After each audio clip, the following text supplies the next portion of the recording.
Hello everyone.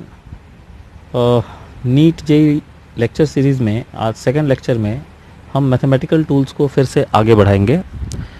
पिछली class में हमने ट्रिगोनोमेट्री पढ़ी थी, यानी ट्रिगोनोमेट्री के वो कंसेप्ट्स जिनको हम फिज़िक्स में यूज़ करते हैं वाइल सॉल्विंग फिज़िक्स प्रॉब्लम्स।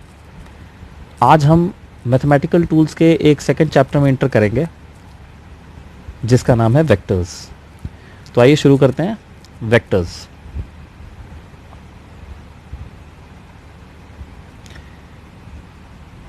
तो देखिए, सबसे पहले ये समझना है कि वेक्टर्स कहते किसको है। ठीक है, देखिए, फिजिकल क्वांटिटी जो होते हैं वो तीन तरह के होते हैं।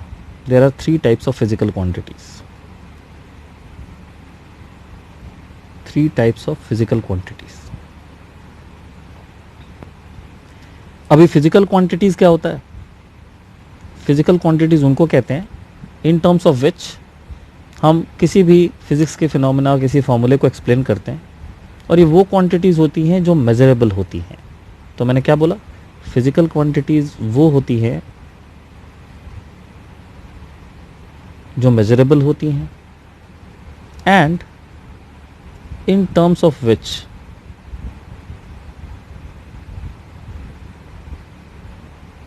Equations, formula, laws are explained। ठीक है, जो तीन तरह के फिजिकल क्वांटिटीज़ की हम बात कर रहे हैं उसमें सबसे पहला जो होता है उसको हम कहते हैं रेशियोज। रेशियोज उन फिजिकल क्वांटिटीज़ को कहते हैं जिनके पास मैग्नीट्यूड के नाम पे केवल न्यूमेरिकल वैल्यू होती है। They have only numerical value,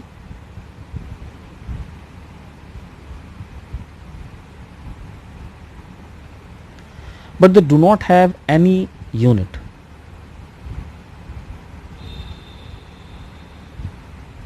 So they are having numerical value but no unit। Numerical value होती है पर यूनिट नहीं होता। एग्जाम्पल के तौर पे रिफ्रैक्टिव इंडेक्स, आपने सुना होगा कि ग्लास का जो रिफ्रैक्टिव इंडेक्स होता है वो 1.5 होता है, वैक्यूम का 1 होता है। ठीक है, बट उसके साथ कोई यूनिट नहीं होती। दूसरा जो टाइप है फिजिकल क्वांटिटी का उसको हम कहते हैं स्केलर्स। स्केलर्स उन फिजिकल क्वांटिटीज को कहते हैं जिनके पास मैग्नीट्यूड होता है बट नो डायरेक्शन। मैग्नीट्यूड होता है बट कोई डायरेक्शन नहीं होता। मैग्नीट्यूड किसको कहते हैं? मैग्नीट्यूड का मतलब होता है जिनके पास न्यूमेरिकल वैल्यू के साथ साथ एक यूनिट भी हो, जैसे कि मास। दिखते हैं ना मास, 2 kg, 3 kg। ठीक है, जैसे कि time 10 second, 15 second, 20 second etcetera. हम जिस क्वांटिटी के बारे में बात करने वाले हैं इस चैप्टर में, उस क्वांटिटी को हम कहते हैं वेक्टर्स। जो तीसरा जो ग्रुप आता है उसको हम कहते हैं वेक्टर्स। वेक्टर्स वो फिजिकल क्वांटिटीज होती हैं which have magnitude and a specified direction and which are added using methods which involve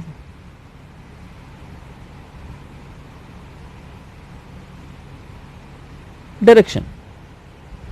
यानी इनकी सिंपल एल्जेब्रिक एडिशन नहीं होती।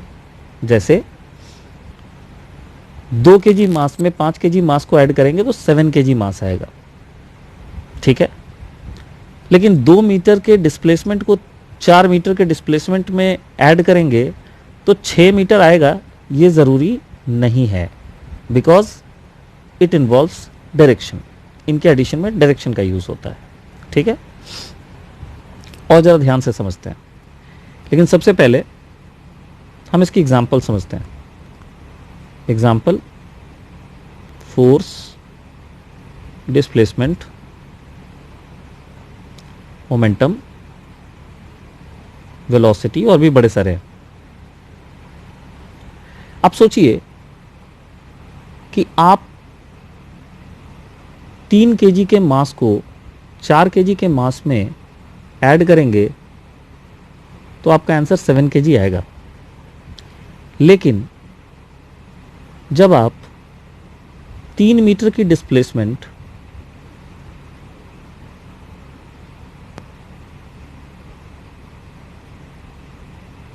और 4 मीटर की डिस्प्लेसमेंट सेम डायरेक्शन में करेंगे, ठीक है। जब आप 3 मीटर की डिस्प्लेसमेंट और 4 मीटर की डिस्प्लेसमेंट सेम डायरेक्शन में करेंगे तो आपका जो नेट डिस्प्लेसमेंट आएगा वो कितना आएगा? 7 मीटर। लेकिन अगर आप 3 मीटर का डिस्प्लेसमेंट राइट के डायरेक्शन में करते हैं और 4 मीटर का डिस्प्लेसमेंट फिर आप लेफ्ट की डायरेक्शन में करते हैं,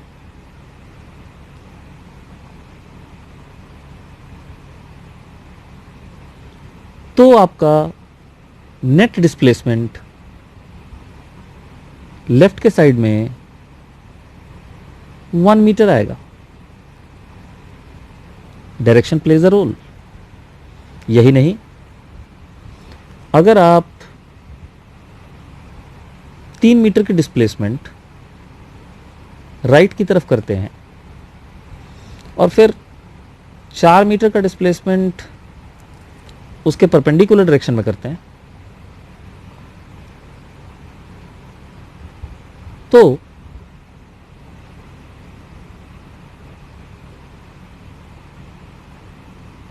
आपका जो नेट डिस्प्लेसमेंट आएगा पाइथागोरस से 5 मीटर आएगा। इसलिए डिस्प्लेसमेंट एक वेक्टर क्वांटिटी है और मास एक scalar quantity. I hope it is clear. So vector की एडिशन में डायरेक्शन सेंसेस इन्वॉल्व होते हैं। अब आइए हम बात करते हैं कि वेक्टर्स से रिलेटेड इंपॉर्टेंट टर्म्स कौन कौन से हैं।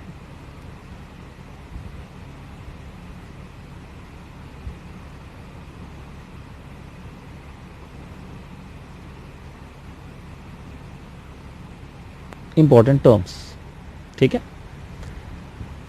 देखिए, सबसे पहला जो वेक्टर में टर्म है उसको हम कहते हैं कोलिनियर वेक्टर्स। कोलिनियर वेक्टर का मतलब क्या होता है? कोलिनियर वेक्टर का मतलब होता है आइदर पैरेलल और एंटी पैरेलल। आइदर पैरेलल और एंटी पैरेलल। जैसे कि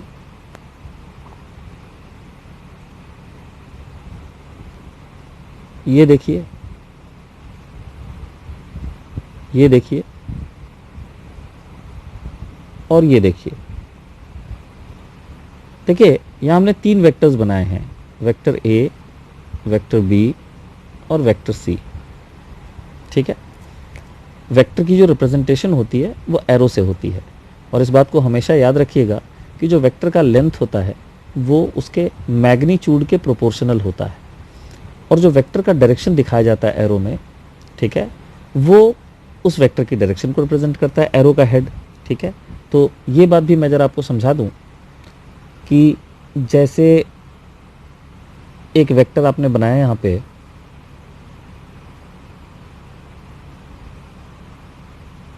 और दूसरा वेक्टर आपने ये बनाया। चलिए पहले पहले वाले वेक्टर के बारे में ही बात करते हैं। तो देखिए ऐसे सिंबल लिखते हैं इसका, ऐसे, ठीक है, ये सिंबल है।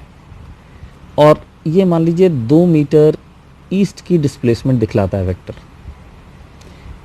तो 2 मीटर के लिए आपने एक फिक्स्ड लेंथ का एरो बनाया। अगर आपको इसी जगह पे 4 मीटर का एक नॉर्थवर्ड्स डिस्प्लेसमेंट दिखाना है वेक्टर का, 4 मीटर का नॉर्थवर्ड डिस्प्लेसमेंट का वेक्टर दिखाना है, तो आप एक तो एरो नॉर्थ की तरफ बनाएंगे, अगर ये ईस्ट है तो नॉर्थ इधर होगा, और मान लीजिए उसको आप बी से रिप्रेजेंट करते हैं, उसकी लेंथ देखने में इसके डबल होनी चाहिए, तो ये 4 मीटर नॉर्थ की डिस्प्लेसमेंट हो जाएगी। तो ये बेसिकली रिप्रेजेंटेशन है वेक्टर का, ठीक है। तो वेक्टर को सिंबल कैसे देते हैं वेक्टर का वो बताया गया है, और वेक्टर का जो एरो होता है उसका हेड क्या बताता है और उसकी लेंथ क्या बताती है, ये दिया हुआ। चलिए वापस आते हैं अपने कोलिनियर वेक्टर्स के पॉइंट पे। तो कोलिनियर वेक्टर का मतलब है या तो उनकी डायरेक्शन सेम हो या फिर उनकी डायरेक्शन ऑपोजिट हो। अब इंग्लिश के साथ इसका तालमेल नहीं बैठता, क्योंकि इंग्लिश में तो कोलिनियर का मतलब होता है जो सेम लाइन के अलोंग हो। तो पैरेलल एंटी पैरेलल को वेक्टर में कोलिनियर क्यों कहा जाता है, इस बात को जरा समझते हैं। देखिए ऐसा है, इसके लिए हमें एक लॉ पढ़ना पड़ेगा, एक थ्योरम पढ़ना पड़ेगा, जो ये कहता है कि if a vector is shifted parallel to itself in the same plane, its meaning will remain unchanged। अगर कोई वेक्टर खुद के पैरेलल उसी प्लेन में कहीं भी शिफ्ट कर दिया जाए तो उस वेक्टर का मतलब चेंज नहीं होता। तो जैसे मैंने ए बी और सी 3 वेक्टर बनाए हैं, अब आप मुझे बताएं कि क्या मैं इन वेक्टर को दोबारा से इसी प्लेन ऑफ पेपर पे,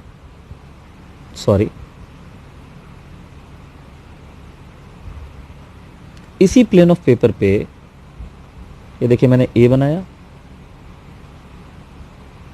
फिर उसी के पैरेलल यानी खुद के पैरेलल बी बनाया, और उसके खुद के पैरेलल सी बनाया। अब चूंकि ये सेम प्लेन में है तो इनको मैं आराम से इस प्लेन में कहीं भी ड्रॉ कर सकता हूं, और मैं ऐसे भी ड्रॉ कर सकता हूं। अब ये रहा मेरा वेक्टर ए, देखिए सेम वही वेक्टर है, सेम डायग्राम है, ये है बी और ये है सी, और आप देख सकते हैं ये तीनों सेम लाइन के अलोंग हैं। इसीलिए वेक्टर्स में पैरेलल एंटी पैरेलल को कोलिनियर बोला जाता है, ठीक है। अब हम आते हैं अपने दूसरे पॉइंट पे, यानी दूसरे टर्म पे। दूसरा टर्म बहुत ही आसान है। दूसरा टर्म क्या कहता है, इक्वल वेक्टर्स।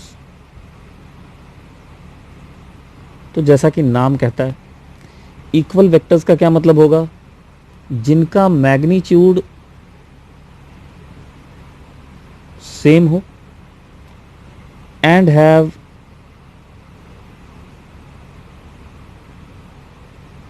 सेम डायरेक्शन, ठीक है। तो अगर 2 वेक्टर हो, दोनों का मैग्नीट्यूड भी सेम हो और दोनों का डायरेक्शन भी सेम हो, तो हम कहेंगे कि दोनों वेक्टर्स इक्वल वेक्टर्स है।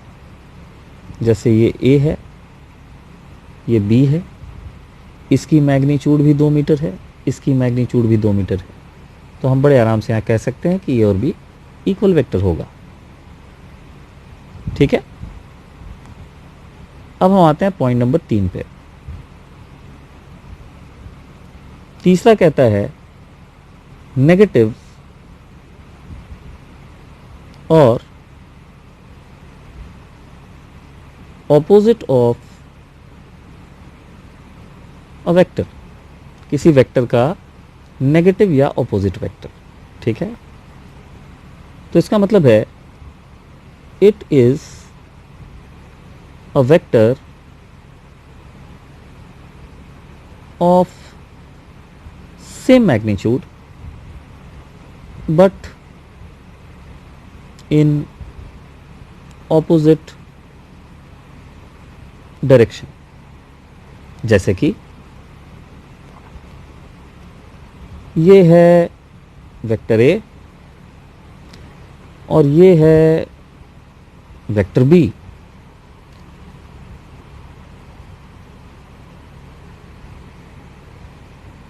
ठीक है, अब आप देख सकते हैं, कोशिश में नहीं करिए कि दोनों का लेंथ सेम बने। अब देखिए इन दोनों का मैग्नीट्यूड सेम है, लेट्स से 2 मीटर 2 मीटर, और ये ईस्ट की तरफ पॉइंट कर रहा है और ये वेस्ट की तरफ पॉइंट कर रहा है। ठीक है, तो इनको हम कहेंगे ऑपोजिट वेक्टर। तो हम ए को लिख सकते हैं नेगेटिव ऑफ बी और हम बी को लिख सकते हैं नेगेटिव ऑफ ए, दोनों ही लिख सकते हैं। ठीक है,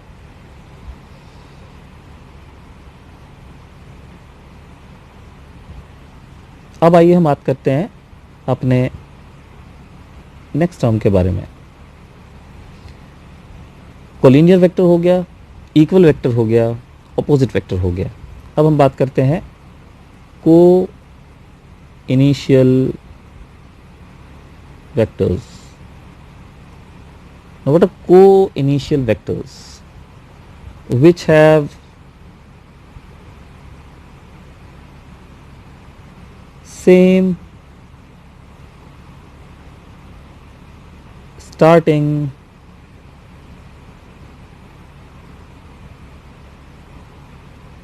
position, यानी they will have the same tail। ठीक है, जैसे कि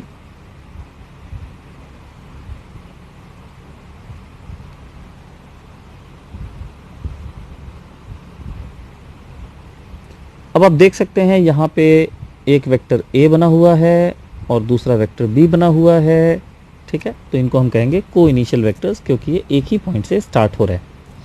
एक और बात, जब भी आप दो वेक्टर्स के बीच का एंगल एक्सप्लेन करें तो याद रहे कि उनका टेल एक साथ ही होना चाहिए, तभी आप थीटा को कह सकते हैं कि theta is the angle between vector A and vector B.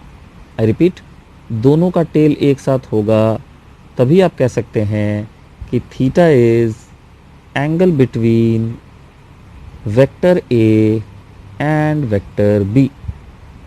मान लीजिए अगर किसी ने इस तरह का डायग्राम बना के दिया आपको,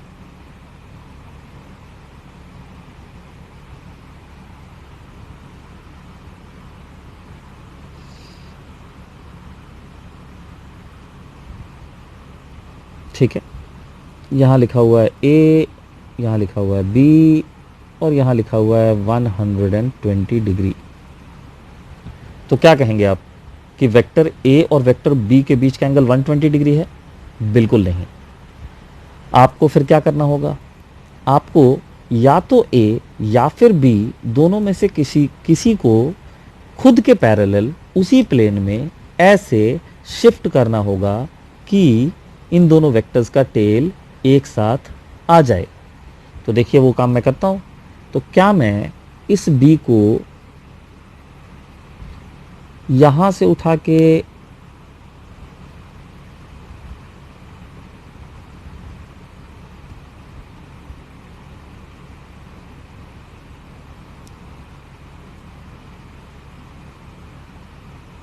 दोबारा ऐसे बना सकता हूं? अब आप देखिए बिल्कुल बी के लेंथ के बराबर बनाए और बिल्कुल बी के पैरेलल बनाए, तो मैं इसको भी वेक्टर बी कह सकता हूं।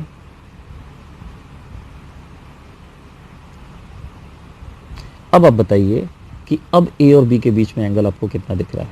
तो ऑब्वियसली एंगल कितना हो जाएगा? 60 डिग्री।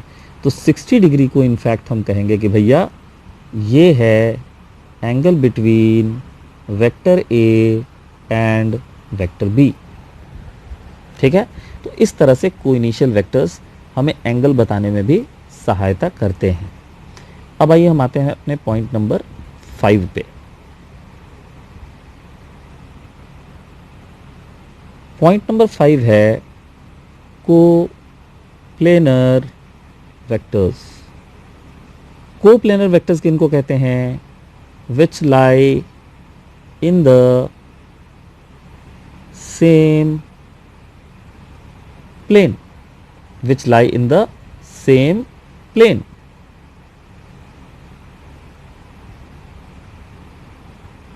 जैसे कि मान लीजिए ये कोई प्लेन है,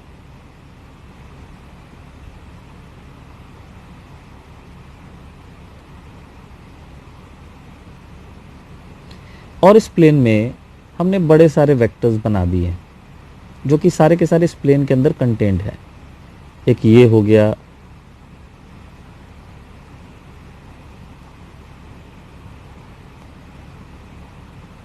एक ये हो गया,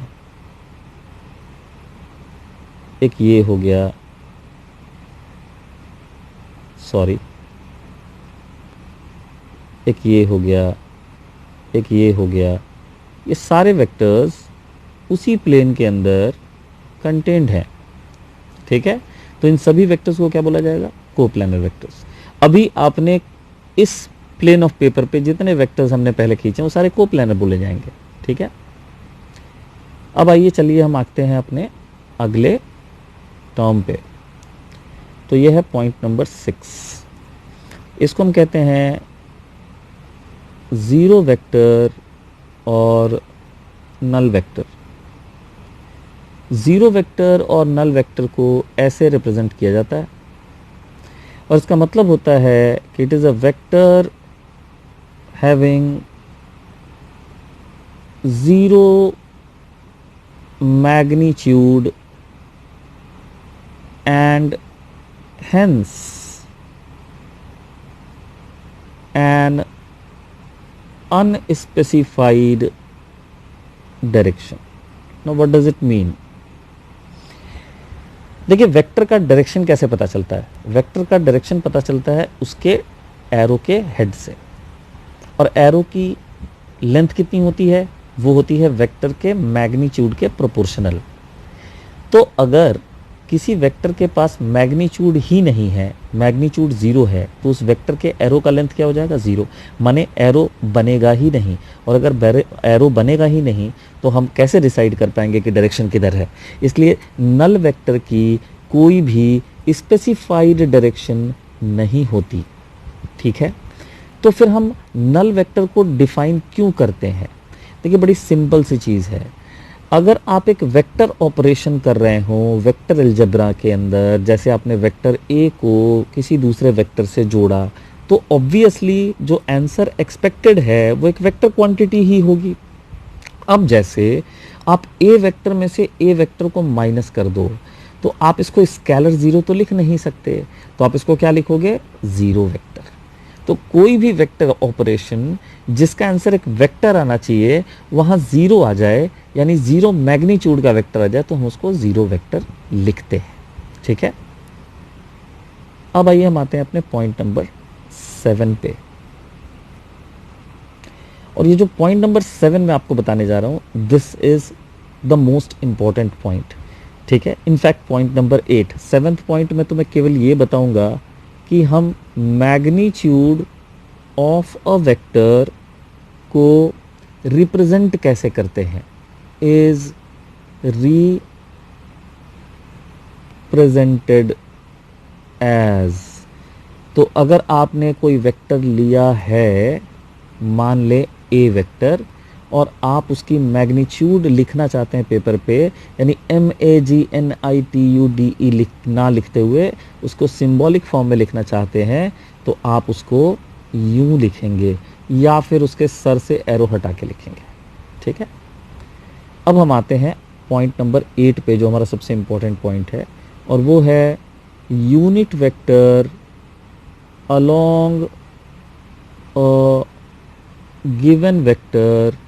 यूनिट वेक्टर हमेशा किसी गिवन वेक्टर के अलोंग निकाला जाता है। मान लिया कि हम ए के अलोंग यूनिट वेक्टर निकाल रहे हैं, तो पहले तो हम यूनिट वेक्टर की डेफिनेशन समझते हैं कि यूनिट वेक्टर की डेफिनेशन होती क्या है। तो देखिए, यूनिट वेक्टर की डेफिनेशन होती है अ वेक्टर ऑफ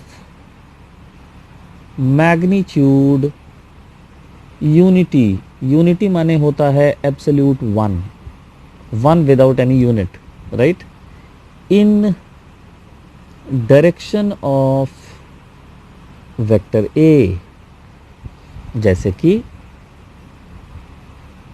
मान लीजिए ये एक वेक्टर है और इसकी मैग्नीट्यूड है ए वेक्टर 2 मीटर, और मान लीजिए ये ईस्ट की तरफ डायरेक्टेड है, ठीक है।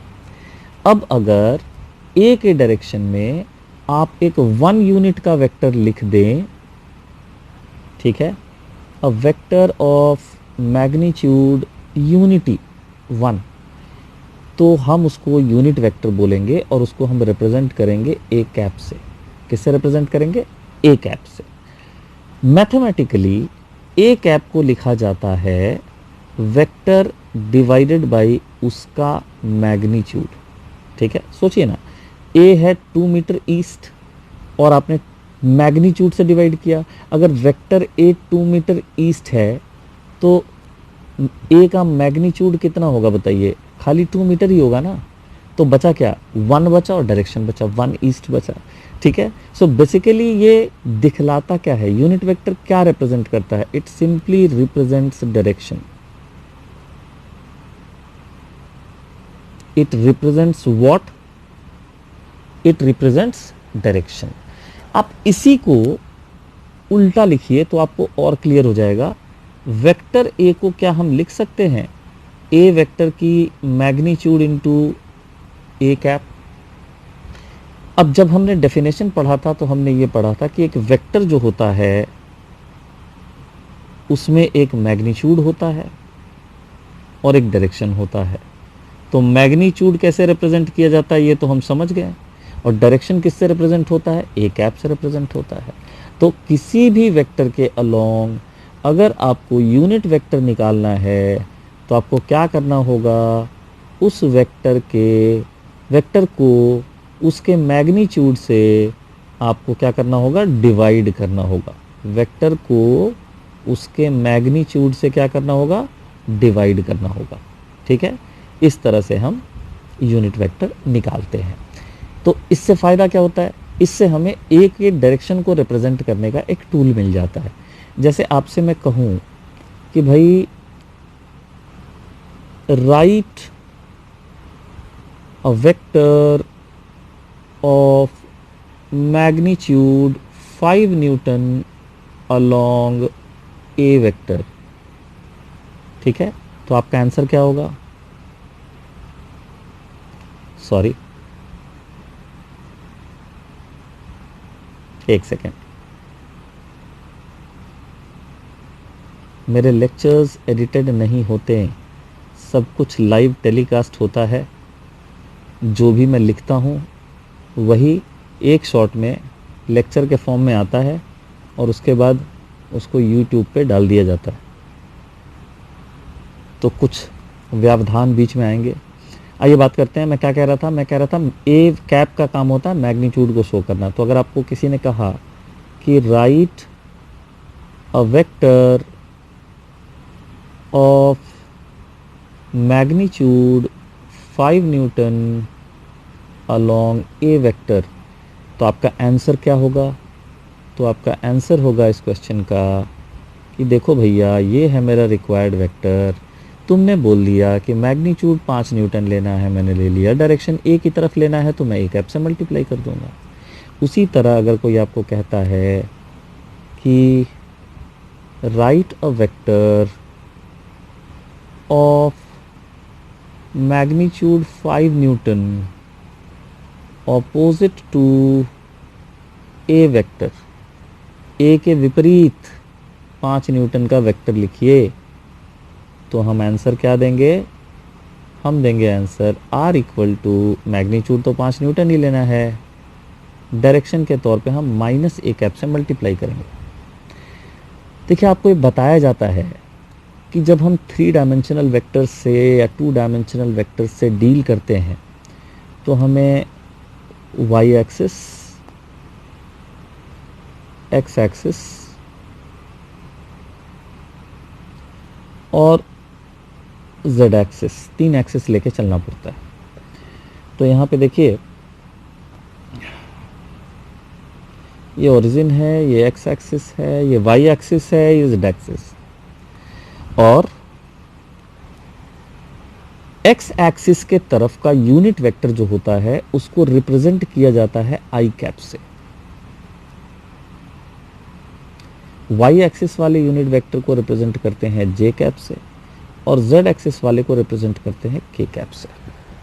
ठीक है, तो अगर आपको लिखना है a vector of magnitude 5 newton along positive x, then your answer should be 5 newton i cap. इसी तरह से अगर आपको बोला जाए a vector of magnitude 2 metre along negative Y axis,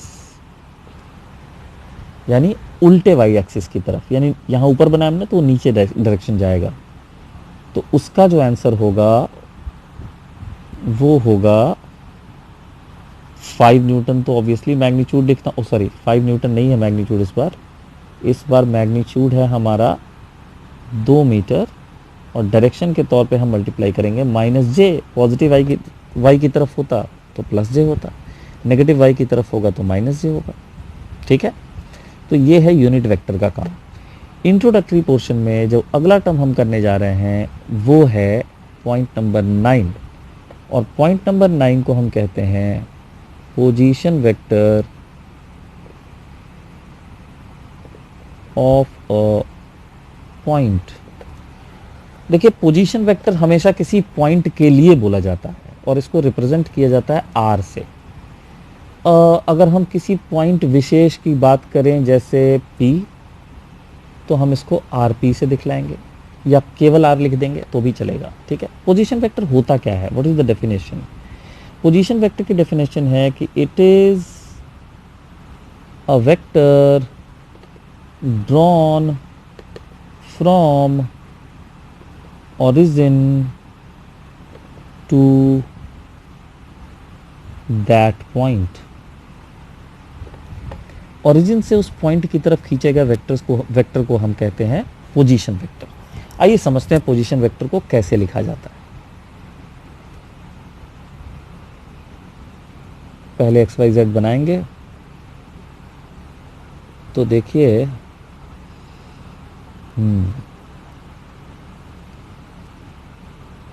मैं पहले एक क्यूबॉइड बनाने के चक्कर में हूँ यहाँ पे। क्या मेरा ग्राफिक्स साथ देता है? हाँ जी, बिल्कुल साथ देता है, क्यों नहीं देगा। और ये हुआ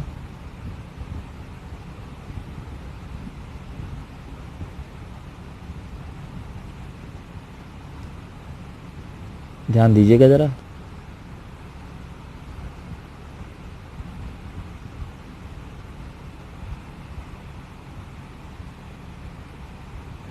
ये हमारा एक्स एक्सिस है, ये हमारा वाई एक्सिस है, ये हमारा जेड एक्सिस है। ठीक है, अब भाई साहब यहाँ पे एक पॉइंट है P जिसकी कोऑर्डिनेट है एक्स वाई जी। जब हम किसी पॉइंट का कोऑर्डिनेट बताते हैं तो पहले एक्स कोऑर्डिनेट लिखते हैं, फिर वाई कोऑर्डिनेट लिखते हैं, फिर जेड कोऑर्डिनेट लिखते हैं, और ये है हमारा O। तो P का पोजीशन वेक्टर जो है वो O से P की तरफ खींचा गया वेक्टर होगा। आई रिपीट, P का पोजीशन वेक्टर जो है वो O से P की तरफ खींचा गया वेक्टर होगा। ठीक है, इसको हम रिप्रेजेंट करेंगे RP से। RP माने position vector of point P। अब इसको लिखा कैसे जाता है? देखिए, बहुत सिंपल सी बात है। अगर आपको कोऑर्डिनेट एक्सिस के अलोंग चलते हुए P तक पहुंचना है तो पहले आप x के डायरेक्शन में x लेंथ तक चलेंगे और उस डिस्प्लेसमेंट को आप क्या बोलेंगे, एक्स आई कैप। फिर आप y की दिशा में y लेंथ तक चलेंगे और उसको आप बोलेंगे वाई जे कैप। और फिर आप z की दिशा में z लेंथ तक चलेंगे और आप उसको बोलेंगे k कैप। इसका मतलब OP वेक्टर यानी OP डिस्प्लेसमेंट को हम 3 डिस्प्लेसमेंट का सम लिख सकते हैं, एक्स आई कैप प्लस वाई जे कैप प्लस जेड के कैप। चूंकि अभी आपने वेक्टर्स पूरा नहीं पढ़ा है तो जितना अब आप जानते हैं उसके ही रूप में मुझे पोजीशन वेक्टर को डिराइव करके दिखाना है आपको। तो आप समझ गए कि अगर पॉइंट का कोऑर्डिनेट एक्स वाई जी है तो हमारा जो पोजीशन वेक्टर होगा पॉइंट पी का, उसको लिखने के लिए कुछ नहीं करना है। एक्स कोऑर्डिनेट में आई कैप को मल्टीप्लाई कीजिए, वाई कोऑर्डिनेट में जे कैप को मल्टीप्लाई कीजिए और जेड कैप में के कैप को मल्टीप्लाई कीजिए, बन गया पोजीशन वेक्टर। और ये पोजीशन वेक्टर उस क्यूबॉइड के डायगोनल के बराबर होगा। तो अगर किसी ने आपसे इसकी मैग्नीट्यूड पूछ दी यानी ओपी का लेंथ पूछ दिया तो आप उस क्यूबॉइड का डायगोनल निकाल लो। जो कैसे निकलेगा, जो भी आई के साथ मल्टीप्लाइड है आई कैप के साथ उसका स्क्वायर, जो जे कैप के साथ मल्टीप्लाइड है उसका स्क्वायर और जो के कैप के साथ मल्टीप्लाइड है उसका स्क्वायर। यानी ओपी की लेंथ जो होगी वो होगी X square plus Y square plus Z square. Example के तौर पे बात करते हैं, अगर कोई पॉइंट बिंदु P है -3 6 2, then position vector can be written as -3i cap plus 6j cap plus 2k cap and its magnitude can be written as, square कीजिए 3 स्क्वायर प्लस, देखिए नेगेटिव भी है तो उसका तो स्क्वायर होके पॉजिटिव हो जाएगा। तो ओ भाई साहब 2 है ना, तो कितना हुआ ये 36 13 दिस 9, 36 और 9 45 प्लस 4 49, तो यह है √49 जिसको हम लिख सकते हैं 7। ये है position vector. I hope it is clear. ठीक है, अब हम आते हैं last point of the day पे। इंट्रोडक्शन था आज वेक्टर का और उसमें जो आखिरी पॉइंट है यानी पॉइंट नंबर 10, वो है डिस्प्लेसमेंट वेक्टर। डिस्प्लेसमेंट वेक्टर को एस से दिखलाया जाता है। डिस्प्लेसमेंट तभी होती है जब कोई पार्टिकल अपनी पोजीशन को चेंज करता है। So it is a vector directed from initial position to the final position. A vector directed from initial position to the final position। एक बार फिर से आइए डायग्राम पे आते हैं। तो एक बार फिर से बनाएंगे x y z axis, y x z। So this is x axis, this is y axis, this is z axis, this is origin। अब मान लें कि एक पॉइंट है यहाँ पे जिसकी पोजीशन वेक्टर है ओ ए, ठीक है, और ये पॉइंट घूमते घूमते किसी दूसरे पॉइंट तक चला गया जहाँ पे पोजीशन वेक्टर हो गई ओ बी,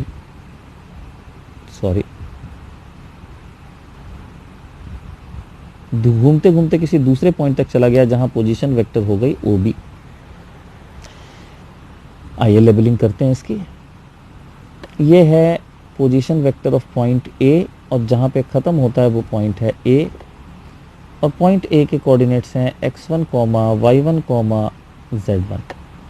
ये पॉइंट है B, O B is the position vector RB is the position vector, OB is the length, and coordinates of B are x2, y2 and z2. ठीक है. अब A से B जाने में इस पॉइंट ने चाहे जो मर्जी पाथ लिया हो सकता है कि हो सकता है कि वो यहाँ से चला हो, ऐसे ऐसे घूमा हो और यहाँ पहुँच गया. ठीक है. तो ये तो उसका पाथ हो गया, ये तो डिस्टेंस कवर्ड हो गया. डिस्प्लेसमेंट वेक्टर का मतलब होता है directed from initial to final position, directed from initial to final position. ये है डिस्प्लेसमेंट वेक्टर. और इस डिस्प्लेसमेंट वेक्टर को हम दिखलाते हैं एस से. अब देखिए, है तो ये काइनेमेटिक्स से रिलेटेड टर्म, और जितनी थोड़ी बहुत समझ आपके पास काइनेमेटिक्स की होगी उसके हिसाब से आप ऑब्वियसली कह सकते हैं कि डिस्प्लेसमेंट का मतलब क्या होता है. बताइए.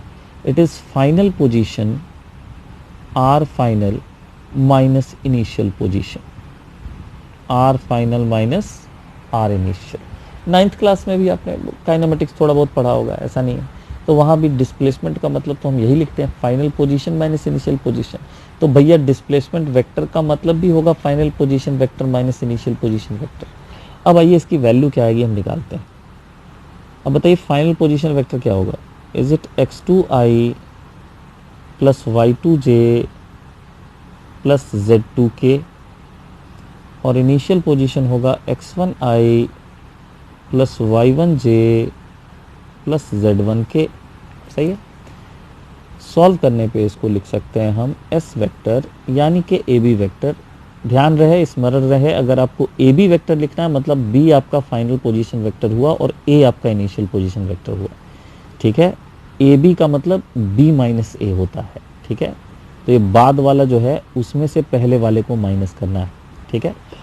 तो ये आ जाएगा x2 minus x1 into i cap plus y2 minus y1 into j cap plus z2 minus z1 into k cap. ये है डिस्प्लेसमेंट वेक्टर. और अगर आपको इसकी लेंथ निकालनी है यानी AB की लेंथ निकालनी है तो सीधा वही जो आप पहले करते थे, जो I के साथ मल्टीप्लाइड है टर्म उसका स्क्वायर, जो J के साथ मल्टीप्लाइड है टर्म उसका स्क्वायर, और जो K के साथ मल्टीप्लाइड है टर्म उसका स्क्वायर. ये हो गया आपका डिस्टेंस फार्मूला. पढ़ा होगा आपने 10th में. तो भैया AB का मतलब दोनों पॉइंट के बीच की डिस्टेंस ही तो है ना. तो डिस्टेंस फार्मूला लगा दीजिए. डिस्टेंस फार्मूला से भी आ सकता है डिस्टेंस. ठीक है. आइए इस पे एक क्वेश्चन कर लेते हैं और आज के डिस्कशन फिर हम क्लोज करेंगे. So question is that if A point is minus 3 to 1 meter and B point is let me say minus 1 minus 1 meter. ठीक है. Find BA vector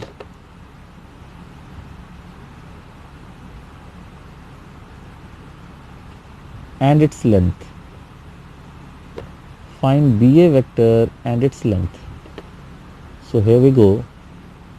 BA vector अगर मुझे निकालना है तो मुझे A के पोजीशन वेक्टर में से B के पोजीशन वेक्टर को माइनस करना होगा. अब A का पोजीशन वेक्टर होगा, क्या होगा A का position vector, minus 3i cap plus 2j cap plus 1k cap में से माइनस करेंगे minus 1i cap plus 1j cap minus 1k cap. तो फाइनली ये आंसर आ जाएगा minus 2i cap plus j cap plus 2k cap. और इस तरह से हमारा जो BA लेंथ है, मैग्नीट्यूड वेक्टर तो आ गया, वो आएगा under root of 2 square plus 1 square. This is 1. No 1j लिखो या j लिखो एक ही बात है. So answer is 3. तो बच्चों ये था वेक्टर का इंट्रोडक्टरी क्लास. वेक्टर के इंट्रोडक्टरी क्लास में आपको ये समझाया गया कि वेक्टर किसको कहते हैं, और वेक्टर से रिलेटेड कुछ बहुत ही इंपॉर्टेंट टर्म्स जो आगे जाके बहुत रेलेवेंट टर्म्स होंगे उनको हमने एक्सप्लेन किया। वेक्टर की रिप्रेजेंटेशन कैसे करते हैं वो रिप्रेजेंट किया। जीरो वेक्टर, को initial vector, equal vector, opposite vector क्या होता है ये बताया। अगली क्लास में हम वेक्टर अलजेब्रा पे आएंगे, जहां हम ये डिस्कस करेंगे कि वेक्टर्स को जोड़ा कैसे जाता है, how vectors are added, subtracted, ये पढ़ेंगे। और शायद उसकी अगली क्लास में मल्टीप्लिकेशन। तो सीरीज़ देखते रहिए और इसका फ़ायदा उठाइए, ठीक है। और अगर पसंद आए तो आप चैनल को लाइक और सब्सक्राइब कीजिए, अपने दोस्तों को भी भेजिए लिंक, वो भी आगे शेयर करें, और सब लोग जो है इसका लाभ उठाएं, उनको आप फॉरवर्ड करो, कोशिश करो कि हर बच्चे तक पहुंचे, ठीक है। तो एक इनिशिएटिव है, इसका बेनिफिट लो, अच्छे से पढ़ाई करो। अगली सेशन के लिए, तब तक के लिए, आज के लिए तो यहीं तक होगा, बाकी हम अगली सेशन में बात करेंगे। तो अगले सेशन तक के लिए take care, goodbye, thanks for watching.